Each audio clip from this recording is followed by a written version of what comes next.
Halo teman-teman, kali ini kita membahas tentang teknik penulisan karya ilmiah yang disusun oleh Barnawi dan Muhammad Arifin.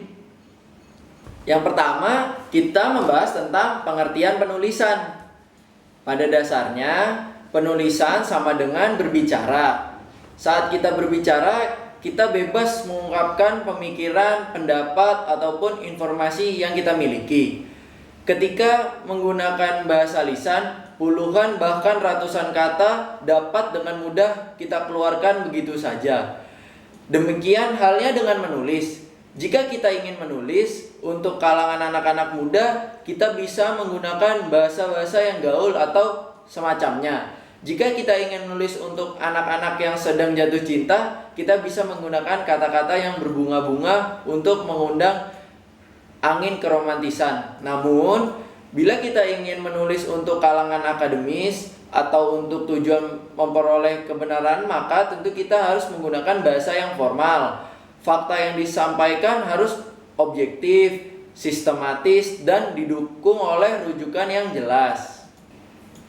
Prinsipnya adalah apapun yang dilakukan orang, apabila sedang menghasilkan tulisan, maka dia sedang menulis.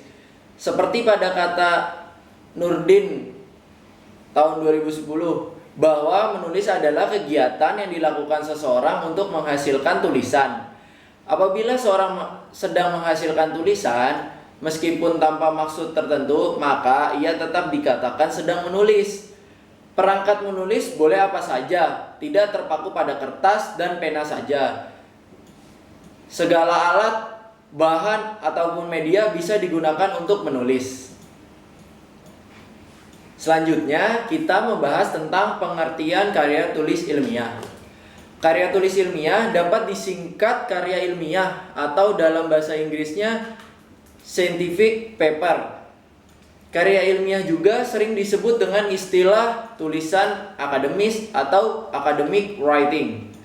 Istilah itu muncul karena karya ilmiah lebih sering ditulis dalam masyarakat kampus. Ibaratnya, karya tulis ilmiah sudah menjadi makanan sehari-hari untuk warga kampus. Dosen dan mahasiswa mempunyai kewajiban untuk mengembangkan dan menyebarluaskan ilmu pengetahuan secara tertulis. Mahasiswa yang ingin menyesuaikan tingkat pendidikannya diwajibkan untuk menulis karya ilmiah. Demikian pula dengan para dosen. Mereka diwajibkan senantiasa menulis dan mempublikasikan karya ilmiah secara berkala. Perlu diketahui bahwa pada saat sekarang telah terjadi pergeseran paradigma tentang karya ilmiah. Pada mulanya, karya tulis ilmiah harus didasarkan pada suatu penelitian ilmiah.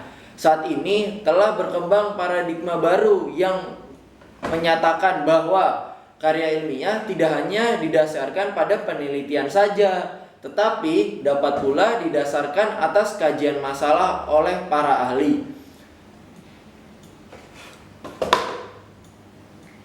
Dengan dua rumusan masalah yang berkaitan suatu dengan karya ilmiah. Yang pertama, suatu karya ilmiah harus memenuhi cara-cara berkomunikasi yang sudah dibakukan, dan dalam menganalisis suatu permasalahannya harus menggunakan prinsip-prinsip keilmuan. Yang kedua, suatu tulisan bisa juga masuk dalam kategori karya ilmiah tanpa memenuhi kaidah-kaidah sebagaimana disebutkan pada rumusan pertama, asal di dalamnya terdapat metode baru dalam menelaah suatu permasalahan dan kebaruan suatu permasalahan. Ciri-ciri karya ilmiah. Yang pertama, menyajikan fakta objektif secara sistematis.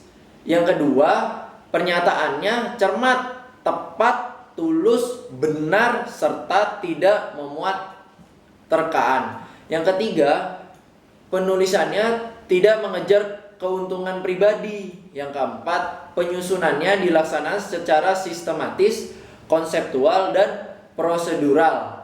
Yang kelima, tidak memuat pandangan-pandangan tanpa. Selanjutnya, membahas tentang ciri-ciri karya tulis non-ilmiah. Yang pertama, penyajiannya lebih bersifat subjektif. Yang kedua, mengandung usulan dengan efek dan kesimpulan yang diharapkan penulis. Yang ketiga, bersifat persuasif sesuai dengan keyakinan penulis yang mengajak pembaca untuk berubah pendapat. Yang keempat, pandangan yang dikemukakan penulis tidak didukung dengan fakta umum. Yang kelima, motivasinya lebih mementingkan diri sendiri karena isinya bisa melebihkan sesuatu. Yang keenam, kesimpulan penulis lebih bersifat argumentatif sehingga kurang atau tidak membiarkan fakta berbicara sendiri. Selanjutnya kita membahas tentang jenis-jenis karya tulis ilmiah. Karya tulis ilmiah memiliki banyak ragamnya. Pengelompokan tergantung dari cara pandangan orang yang melihatnya. Apabila dilihat dari cara penulisannya, karya tulis ilmiah bisa dikelompokkan menjadi dua jenis, yaitu karya ilmiah murni dan karya ilmiah populer.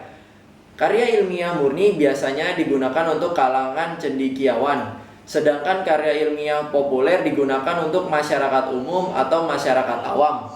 Sementara itu, jika ditinjau dari penulisannya, karya tulis ilmiah dapat dibedakan menjadi tiga, yaitu laporan kasus, laporan penelitian, dan studi kepustakaan.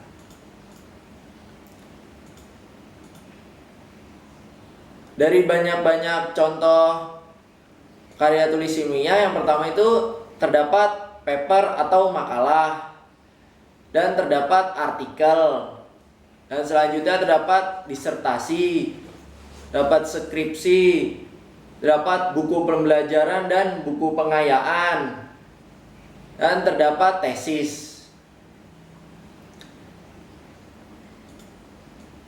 Dan selanjutnya kita membahas tentang manfaat penulisan karya ilmiah. Manfaat penulisan karya ilmiah tidak bisa dikatakan sedikit, karena penulis dapat berbagi ilmu pengetahuan melalui tulisan-tulisannya, sehingga ilmunya tidak mudah hilang, bahkan bisa dikembangkan oleh orang lain. Bagi penulisnya sendiri, aktivitas penulis banyak sekali mendatangkan keuntungan. Di samping penulis dapat memperoleh kepuasan secara intelektual, penulisan juga dapat semakin terampil dalam menggunakan gagasan secara sistematis. Selanjutnya kita membahas tentang teknik penulisan. Dalam menulis sebuah karya ilmiah, seseorang akan mengkaji berbagai macam pustaka. Tujuannya ialah untuk memperoleh pemikiran-pemikiran atau informasi yang terkini terkait dengan topik bahasan. Dengan memperoleh informasi terkini, penulis sebuah karya telah menunjukkan luasnya cakupan ide yang dikumpulkan dan banyaknya pendekatan yang digunakan. Dengan demikian, argumentasi seorang penulis karya ilmiah dapat memperoleh dukungan teori atau data-data yang kuat. Namun, dalam memperoleh informasi atau ide yang harus dicantumkan sumbernya secara jelas, tiap penulis karya ilmiah harus mereferensi sumber informasi yang dirujuk. Dengan kata lain, penulis karya ilmiah harus memberitahukan sumber informasi atau ide yang digunakan dalam sebuah tulisan ilmiah. Hal ini sangat penting agar pembaca bisa tahu dari mana saja informasi dalam sebuah karya ilmiah itu didapatkan. Di samping dapat menunjukkan penghormatan kepada pemilik asli sebuah ide atau karya, penulisan sumber informasi juga dapat digunakan untuk membuktikan kebenaran informasi yang ada dalam tulisan itu. Dengan adanya kejelasan sumber informasi penulisan, karya ilmiah juga telah menunjukkan bahwa dirinya adalah orang yang dapat dipercaya. Tulisan-tulisannya dapat dipertanggungjawabkan secara ilmiah.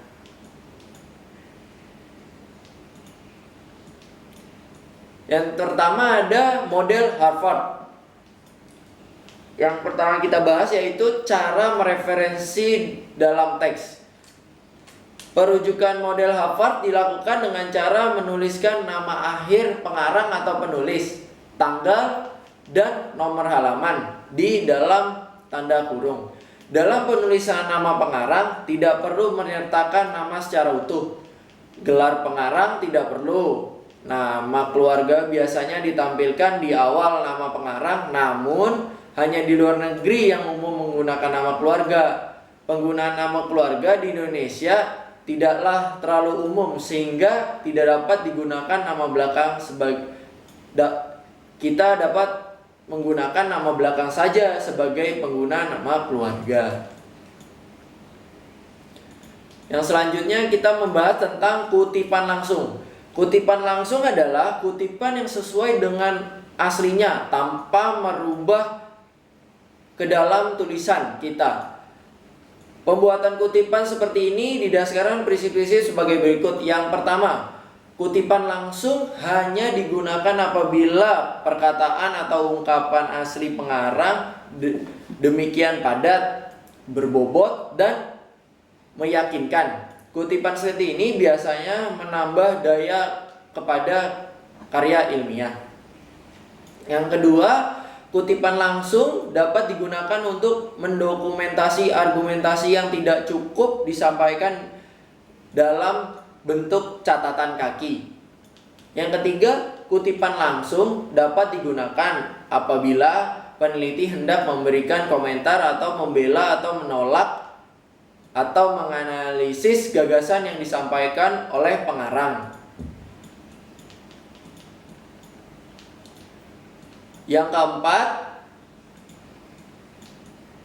kutipan langsung dapat digunakan bila mana perubahan melalui parafrase dapat menyebabkan salah paham atau salah tafsir. Kutipan langsung dilakukan untuk mengutip rumusan-rumusan seperti rumusan matematika, rumusan kimia, atau rumus karya tulis ilmiah lain-lainnya. Yang selanjutnya, pengutip langsung dari bahan non-komersial atau bisa disebut tanpa hak cipta dapat dilakukan tanpa izin pengarang. Yang ketiga, kita membahas tentang kutipan tidak langsung. Kutipan tidak langsung adalah kutipan yang dibuat dengan kata-kata penulis sendiri. Dengan kata lain, hal yang dikutip ialah ide pokoknya saja, tetapi redaksinya dibuat sendiri. Kutipan integritas dalam teks dan jaraknya sama antara bagian kutipan dengan badan teks.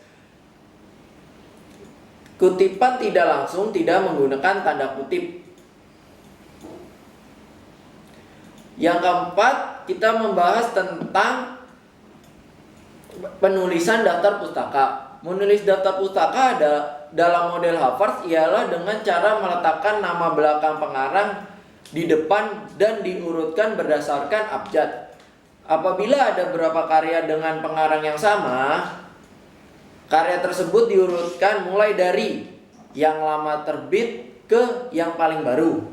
Apabila ada beberapa karya yang dikeluarkan dalam tahun publikasi yang sama, maka diurutkan dari huruf abjad paling kecil yang disertakan setelah itu tanggal publikasinya.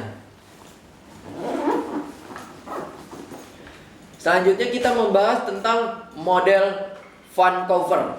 Model Vancouver lahir dari pertemuan yang dilaksanakan di Vancouver, British Columbia. Pertemuan ini pula menjadi cikal bakal terdirinya ICMGE, International Committee of Medical Journal Editor. Yang pertama kita bahas yaitu kutipan langsung dan kutipan tidak langsung. Dalam model Vancouver, teknik penulisan kutipan langsung dan kutipan tidak langsung tidak berbeda dengan model Harvard. Yang selanjutnya kita bahas tentang catatan kaki atau footnote. Dalam referensi model Vancouver, ada istilah catatan kaki atau footnote.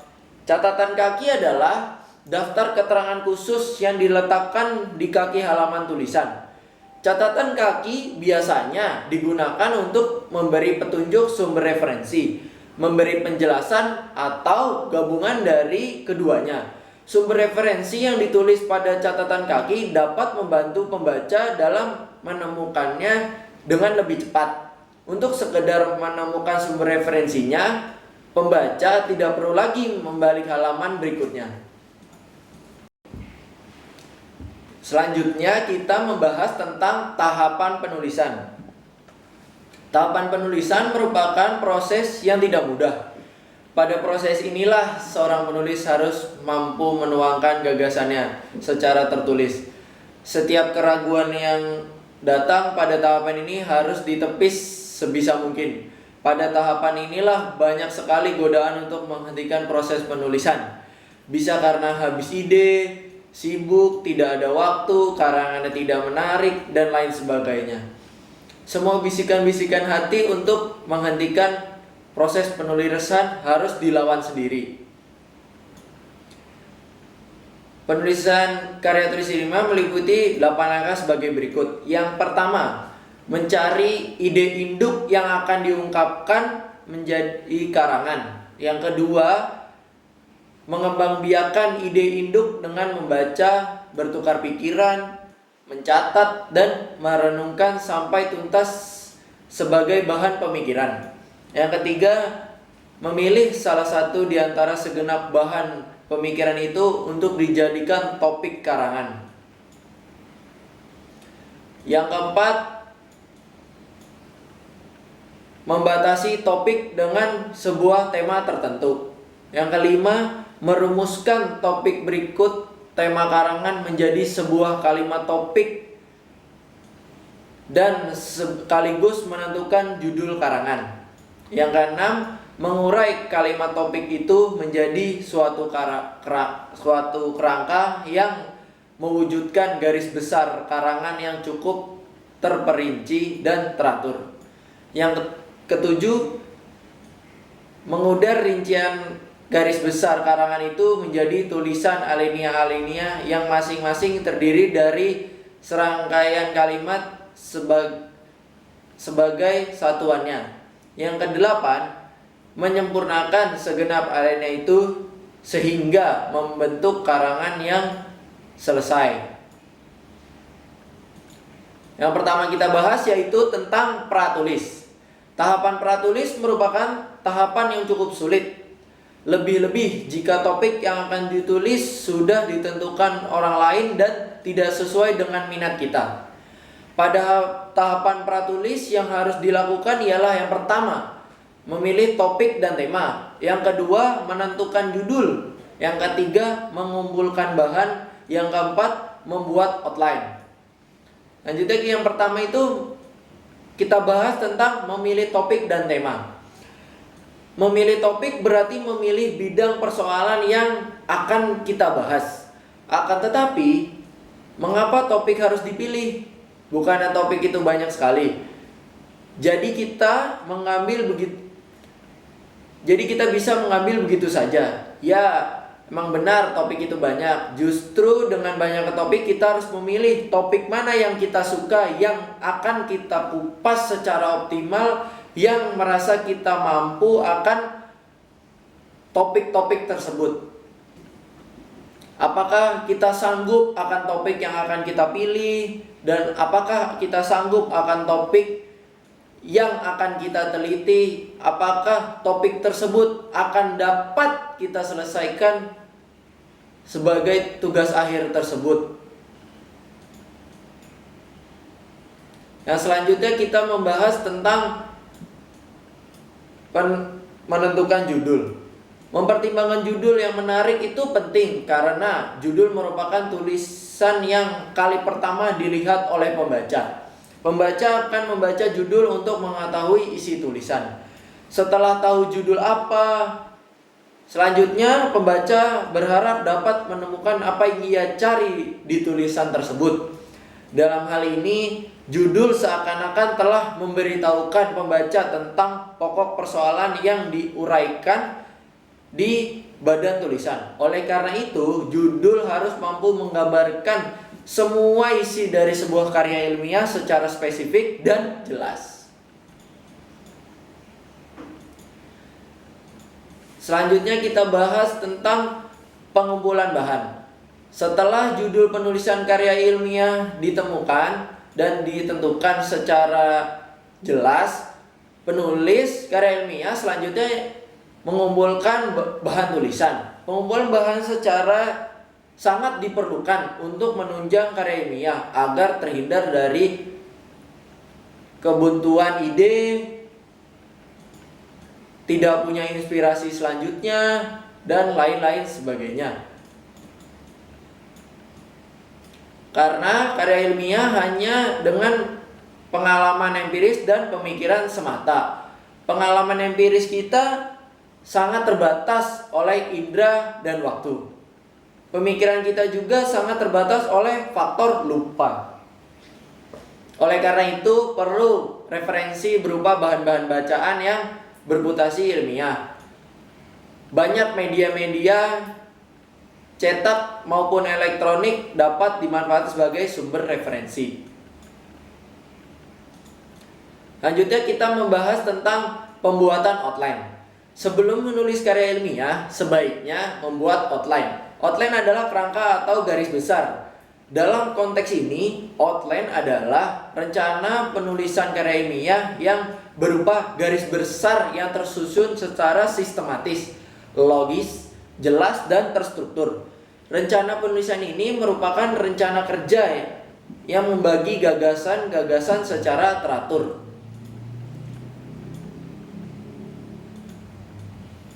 Selanjutnya kita membahas tentang pembuatan. Pada tahapan pembuatan karya ilmiah perlu diperhatikan atas penulisan yang baik. Penulisan karya ilmiah yang baik mencakup asas kejelasan, keringkasan, ketepatan, kesatupaduan, pertautan, dan penegasan. Kejelasan yaitu tulisan yang baik ialah tulisan yang jelas. Tulisan yang jelas diharapkan dapat mudah dimengerti atau dipahami oleh pembaca. Selain itu, kejelasan tulisan juga tidak semata-mata hanya mudah dipahami, tetapi juga tulisan ini tidak mungkin disalah tafsirkan. Ini terdapat 10 pedoman untuk menghasilkan karya tulis yang jelas, di antara lain yaitu yang pertama, usahakan kalimat-kalimat yang pendek, panjang. Rata-rata kalimat dalam suatu karangan merupakan sebuah tolak ukur yang penting bagi keterbacaan. Yang kedua, pilihlah yang sederhana. Yang ketiga, pilihlah kata yang umum dan dikenal oleh banyak orang. Yang keempat, hindarkanlah kata-kata yang tidak perlu. Yang kelima, berikan tindakan dalam kata-kata kerja. Yang keenam, pakailah istilah yang pembaca dapat menggambarkan secara langsung dari kata-kata tersebut. Kaitkan dengan pengalaman pembaca. Yang kedelapan, manfaat sepenuhnya dari karya tulis tersebut. Yang sembilan, mengaranglah untuk mengumpulkan, bukan untuk mengesankan. Yang selanjutnya kita bahas yaitu revisi. Setelah karya ilmiah selesai dibuat, tahapan penulis yang tidak boleh terlewatkan ialah revisi. Revisi berarti pemeriksaan, kembali untuk memperbaiki kesalahan-kesalahan yang terjadi di karya tulis sebelumnya. Pada saat revisi, kita dapat menemukan kebiasaan buruk atau kesalahan-kesalahan yang sering dilakukan ketika menulis, sehingga sering merevisi maka akan semakin baik penulisan seorang tersebut. Ibarat sebuah bangunan, kita ingin merenovasi bangunan tersebut. Mungkin ada tembok yang rusak, retak, maka diperbaiki. Bisa juga jendela tersebut kacanya pecah, dapat kita ganti dengan kaca yang baru. Mungkin juga kita suka dengan letak ruangannya. Ruangan tersebut strategis, harusnya di tengah-tengah, maka perlu dibongkar, dibuat ruangan yang baru. Selain itu, boleh juga tidak suka dengan fondasi yang kita gunakan, bisa dirubah dengan struktur-struktur yang lain.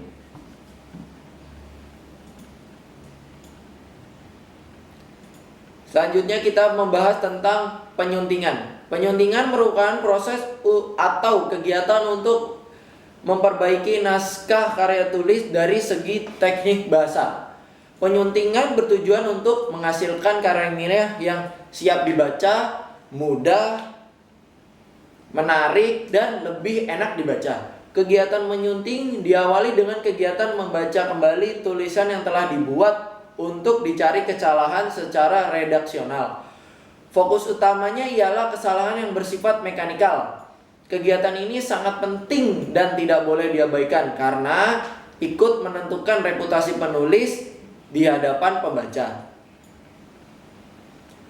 Yang pertama yaitu yang harus kita lakukan penyuntingan yaitu penggunaan huruf. Huruf abjad yang digunakan dalam ejaan bahasa Indonesia berjumlah 26 huruf.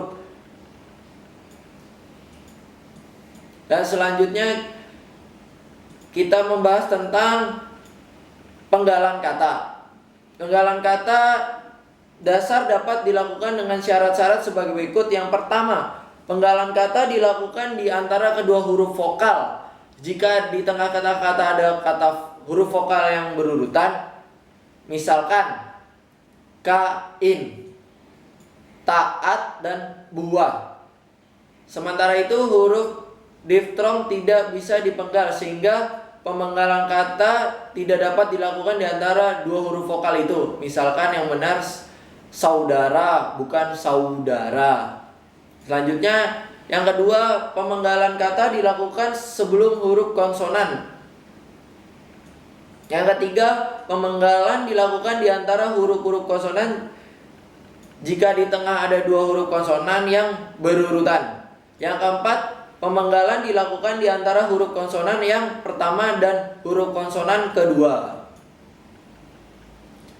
Selanjutnya kita membahas tentang pemakaian huruf kapital. Huruf kapital atau huruf besar digunakan pada kondisi yang pertama. Huruf kapital digunakan sebagai unsur pertama pada awal kalimat.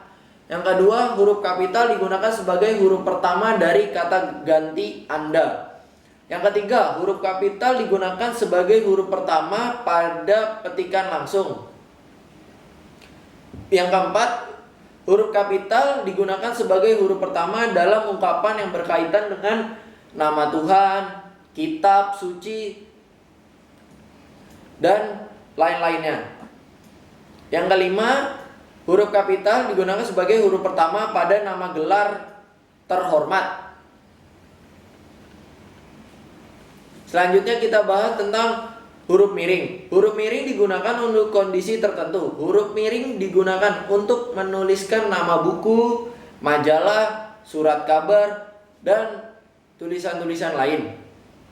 Misalnya surat kabar Suara Merdeka, itu akan ditulis huruf miring Suara Merdeka karena Suara Merdeka adalah dalam berbentuk koran. Selanjutnya kita membahas tentang penulisan kata. Ada dua jenis kata, yaitu kata dasar dan kata turunan. Penulisan kata dasar ditulis sebagai satu kesatuan yang utuh, namun berbeda dengan kata turunan. Ada aturan tersendiri yang dipahami untuk kata turunan. Yang pertama, imbuhan seperti awalan, sisipan, dan akhiran ditulis serangkai dengan kata dasar. Yang kedua, baik awalan maupun akhiran ditulis serangkai dengan kata yang langsung mengikuti atau mendahului apabila bentuk dasar berupa gabungan kata. Yang ketiga, kata ditulis serangkai apabila bentuk dasar yang berupa gabungan kata mendapatkan awalan dan akhiran sekaligus.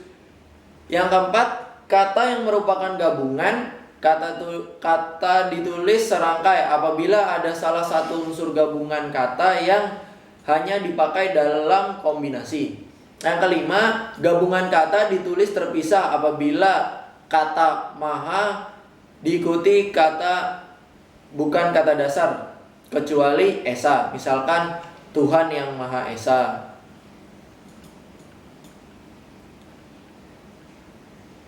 Selanjutnya kita membahas tentang penggunaan kata baca. Tanda baca dalam bahasa Indonesia terdapat 15. Berikut adalah contoh yang dapat saya tampilkan. Yang pertama, tanda titik, tanda koma, tanda titik koma, tanda titik dua, tanda hubung atau strip. Selanjutnya kita membahas tentang singkatan dan akronim. Singkatan adalah suatu bentuk kata yang dipendekkan. Singkatan ada dua macam. Singkatan yang diikuti dengan tanda titik dan singkatan yang tidak diikuti dengan tanda titik. Sehingga yang diikuti dengan tanda titik ialah nama orang, nama gelar, sapaan, jabatan, pangkat, dan singkatan-singkatan umum terdiri atas 3 huruf atau melebihi. Selanjutnya kita membahas tentang kalimat yang efektif. Kalimat efektif adalah kalimat yang dapat memberikan informasi kepada pembaca secara tepat sesuai dengan apa yang diharapkan oleh pembaca. Yang pertama, kesepadanan atau kesatuan antara struktur bahasa dan cara jalan pikiran yang logis. Yang kedua, kesejajaran bentuk bahasa yang dipakai. Yang ketiga, penekanan untuk menemukan ide-ide pokok. Yang keempat, kehematan dalam pemakaian kata. Yang kelima, kevariasian dalam struktur kalimat.